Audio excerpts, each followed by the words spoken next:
Hi guys, welcome to another episode of Living Life at Life U, and today we're exploring back into our research series, and I'm accompanied by... I'm the other co-host, Erin Gilligan, and today we're speaking with Dr. Tahamina Begum. Tahamina, thank you for coming in. Hello. Hi, welcome. Thank you for being here. Hi, Tahamina. How are you doing today? Fine, we are fine. I'm fine. Good. So tell us, what is your title here at the university?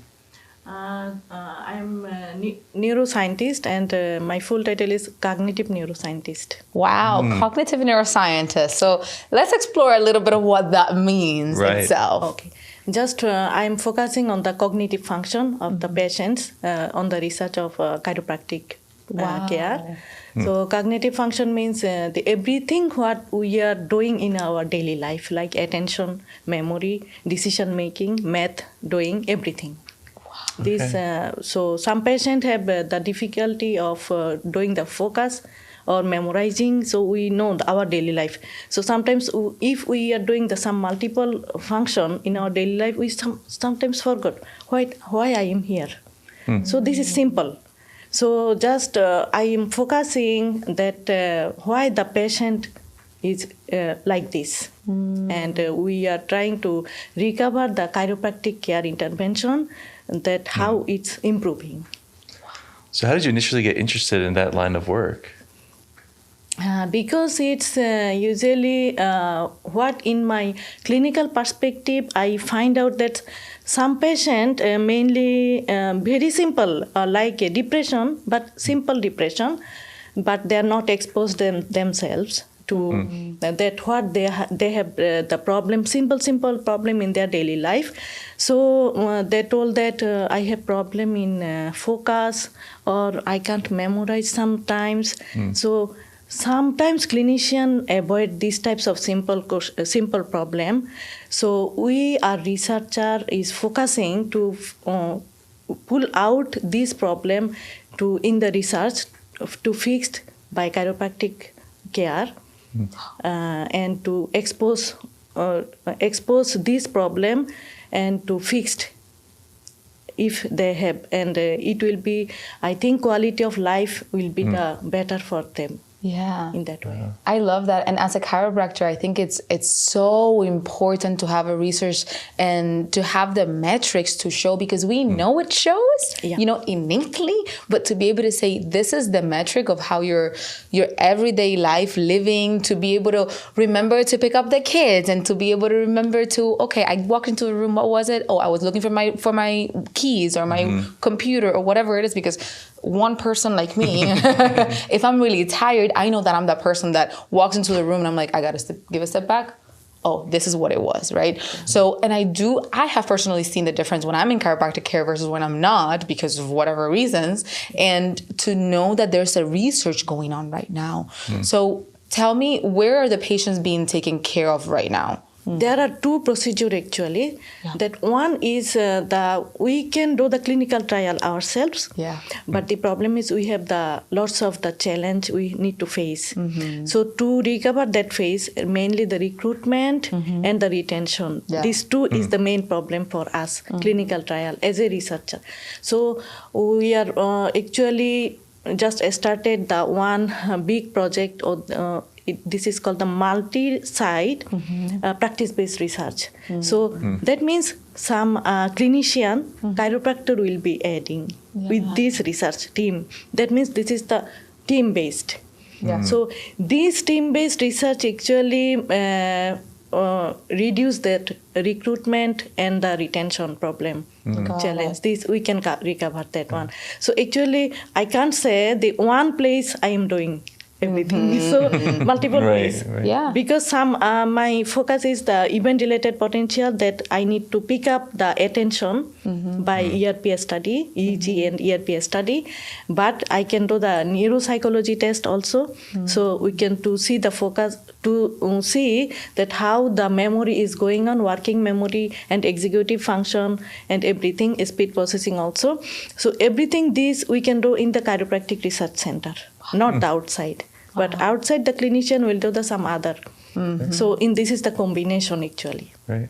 That's great. I think it just highlights the importance of collaboration in the fields of research, and cooperating with other docs and getting people to sign on.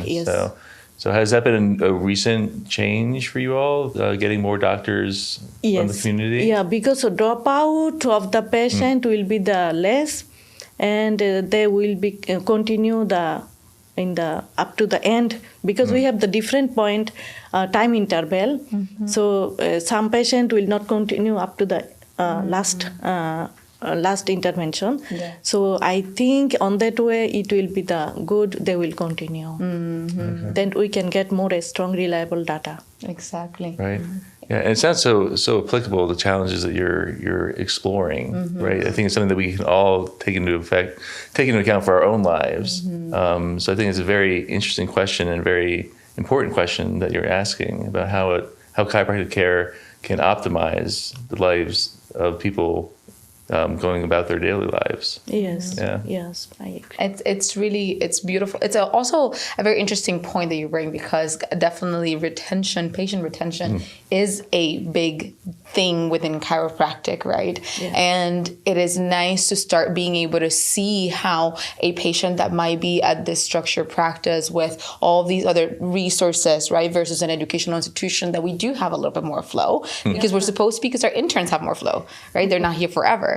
And it does help to have that perspective and to start looking at what are those reasons as well. This is where my brain is going, of why patients leave and why patients stay. But also, how does that affect their ability to continue their cognition growth with chiropractic versus a continuous change of provider as well, and technique. I'm going on a loophole. I know it. What is interesting is, so are there techniques that you use to improve retention that might be applicable to graduating chiropractic students for retention of patients in their own practices, would you say? Yes. So what are some of those techniques? Like, how have you been able to retain people in your study? We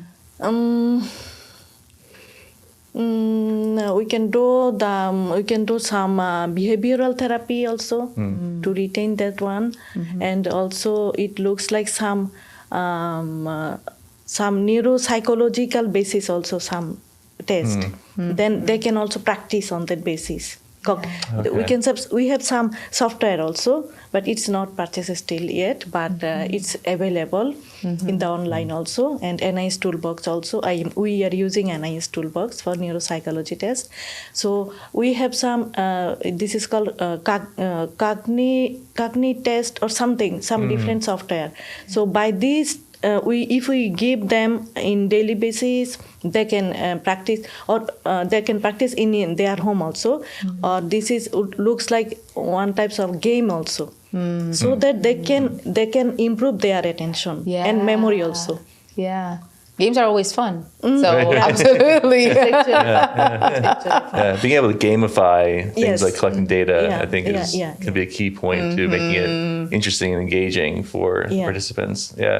And right now, is the study being focused on adults, or do we have children involved? Only adult now. Only adults right now. Okay. Where are we right now? What stage of the research study are we right now?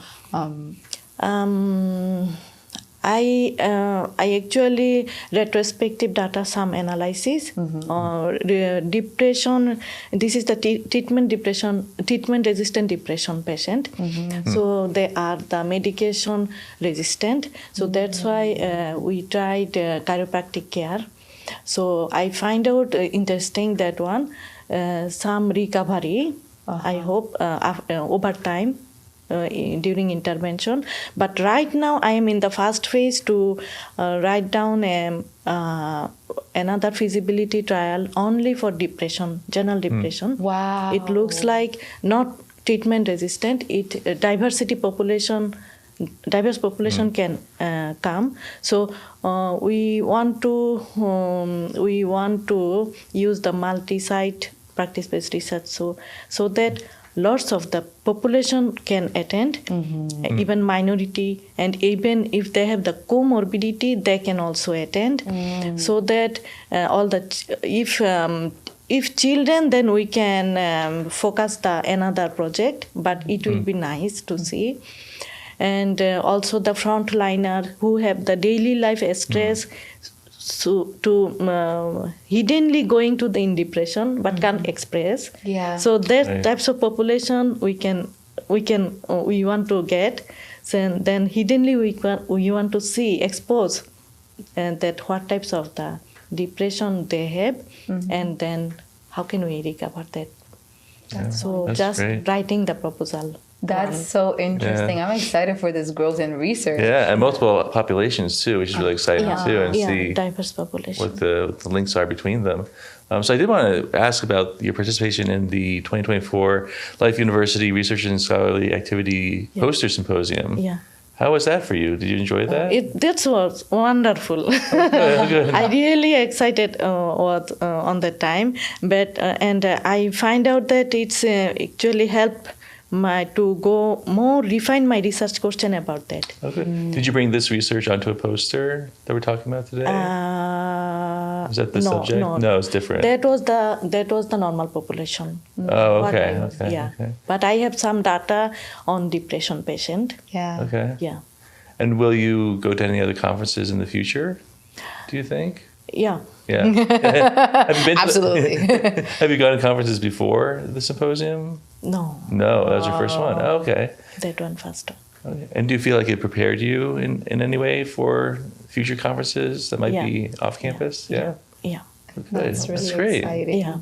I'm so excited. I love that there's people that are driven by data and research that allow us to, again, I say this, I feel like in every in every episode of this series, I say it all the time. I'm like, to be able to put numbers and quantify the idea that we know.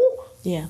Question mark to answer it, right? Right. Answer that question mark. It's such an important thing. So your work is so important, and it does change and shift the whole profession. So thank you for taking on. Yes. And the conversation around chiropractic studies in general. I think that's really important, that we take those looks into what chiropractic can do, and just making sure we can optimize the knowledge base around what the potential is for chiropractic care. Yeah. Well, thank you so much. Thank you for your time. Thank you for your hard work. Thank you for your dedication, because I know it can be cumbersome. I know that it can be draining, and it could be a lot, but you're doing it with such grace. So thank you so much for showing up for the profession and just neuroscientists in general, and just the brain and understanding, putting names to what we don't know that we think that we do know. Right. And thank you so much to invite me here. Yes, Absolutely. thank you. Absolutely. Well, thank you. Have a beautiful rest of your quarter. Have an amazing week. Good luck. We want to see you in another symposium. So we're looking forward to it. Let's get them on the books. And we'll see you guys at the next episode of Living Life, a Life You. Bye. Bye.